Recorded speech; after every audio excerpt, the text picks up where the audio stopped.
Morning, everybody. It's John from Live and Ready. Good to see you again after a little bit of a summer break.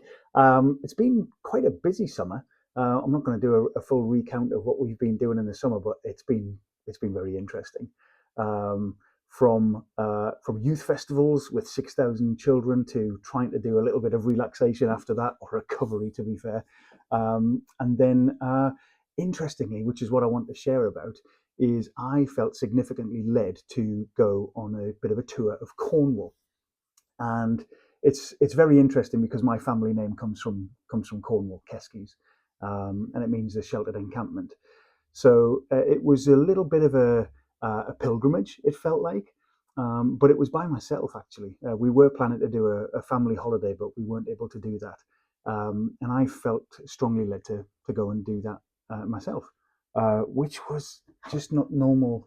It's just not what we would normally do. So I ended up going to Cornwall for 4 days, Tuesday to Friday, and particularly with the focus of living ready. And so I asked a few friends with different connections to online networks who are thinking around this kind of topic, like sustainable food production, alternative energy sources, lots of what if scenarios and questions, and then what would we do about it if it did happen? And so there are a number of networks that I'm involved in, which is really encouraging, and lots of excellent people in there. And then some friends basically said, "Oh, we know some people in Cornwall that you might be interested in connecting with." And so, without having any particular specific plans, I made some connections, and then went off to Cornwall and visited some friends which I'd never met before. So friends of friends had connected us, and it was a glorious time. It was a time of learning. It was a time of being inspired. It was a time of confirmation that the things that I'm doing personally are the right things, and that I've still got lots to learn.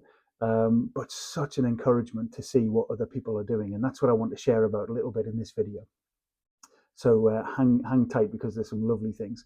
Um, but firstly, I wanted to mention something significant, because I was on a beach in Penzance the first day I went down there camping.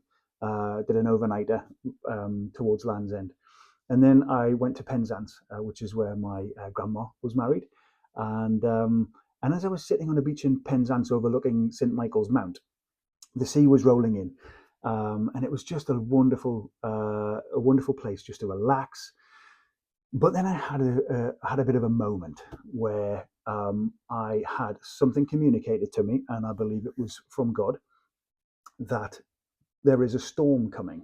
And I've not done this before on this channel, when it comes to messages that I believe that I've heard from God. So this is the first one, and it was with a particular focus that there was families and people of multi generations all playing on the sand, with the sea lapping up and the waves lapping up quite rhythmically and predictably. Everybody's having fun.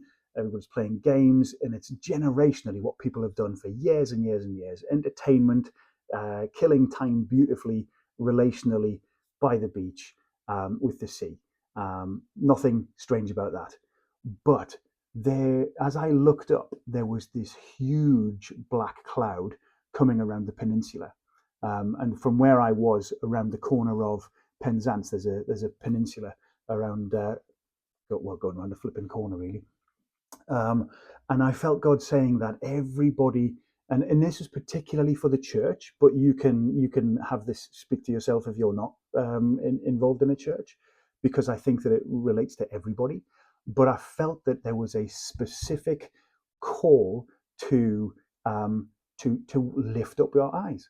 Stop looking at the things that are just right in front of you, that are entertaining you, that are um, rhythmically, backwards and forwards, predictable. If that is all you're focused on right now, and you can't see the trouble that's coming, there is a huge storm coming. And that could mean lots of different things, which I won't go into now to interpret it. I just want to share the vision or picture that I had.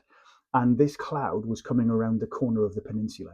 It wasn't just a cloud, it was a massive storm, but everybody on the beach is just acting as normal. And And it wasn't normal because I was seeing this storm coming in, going, come on, guys. But also, what's happening at this moment in time is that not only is the tide coming in, but you get those occasional rogue waves that just kind of surprise you, and they come up further and faster and bigger than any other wave. And it was like, oh my gosh. But the tide was coming in towards the side of us and around the back of us.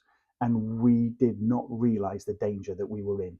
And of course, storms, big ones, bring in a surge as well with the wind and the tide. And so the warning is, I felt from God, there is a storm coming and you need to prepare. You need to lift up your eyes, see what is coming, and do something about it. So I wanted to share that with you. Really important. There's an active requirement to do something. And whether you think that it's interpreting this yourself, I would just ask you to pray about it. Whether you think it's political, whether you think it's economic, whether you think it's spiritual, God is just saying there is a storm coming. I'm not going to interpret that for you now. But the rest of my time in Cornwall was wonderful. It was all about connections and making friends. And I know I've met a couple of people that I just want to share an encouragement, because there are lots of people who are preparing. There are lots of people who are making big sacrifices and big steps to start preparing for supporting their family, but also to start preparing for community and enabling them to not just look after their family with food and with shelter, but they're also thinking bigger. They're also thinking about, if something significant does happen, or maybe when something significant does happen, they're already planning ahead. I mean, one guy, I won't say his name now because I don't have permission, but one couple, one family, they were church leaders, and then God told them to not quit the church, but to leave that particular church and to buy property with land. And they bought 6 acres of land, which they are now developing, and they've got animals, and they're preparing the land, and they're growing crops, and they're understanding how to feed themselves, but also they're inviting other people into this space, and it's this beautiful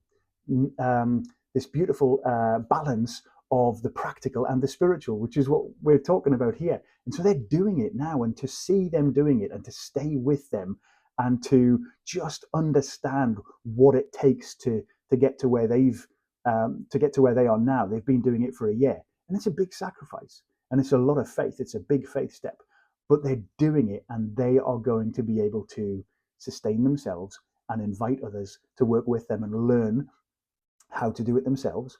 But also, I think in the future as well, they will be sustaining others, not just for the sake of hunkering down and riding out a storm, but actually for the sake of reaching out to others who would need help, and particularly for those who need significant hope, and particularly hope in Jesus, because you actually need the practical and the spiritual to come together in order to meet people's needs. So it was wonderful. I met a farmer as well who's got a significant farm doing significant things, and he is building houses on his farm in order to build community and to be able to bring people together to do work on the farm, but to actually be in community. And other people are selling houses and moving to buy land. These are friends of mine from a number of years ago. Just wonderful to hear their story of how they're being led, and God's directing them to buy a farm in Wales and farm the land and prepare. Because living ready is so important, and people are making significant life choices and decisions in order to get ready before this storm is coming. And there was an imminent urgency around this storm as well. So my encouragement to you is that people are doing it, people can do it, and even in our context here on a council estate in the southeast of England, we are doing what we can with what we have. And I would just encourage the same to you. After this summer, what is it that you can do now to live ready, to focus on preparing for this coming storm? And that's not to put fear in anybody, because we're actually not about doing that at all. We're the absolute opposite of it. This is about giving you the opportunity to prepare well in faith ahead of time, so that when a storm does come, you can be ready. So let's live ready together. Bless you. Bye.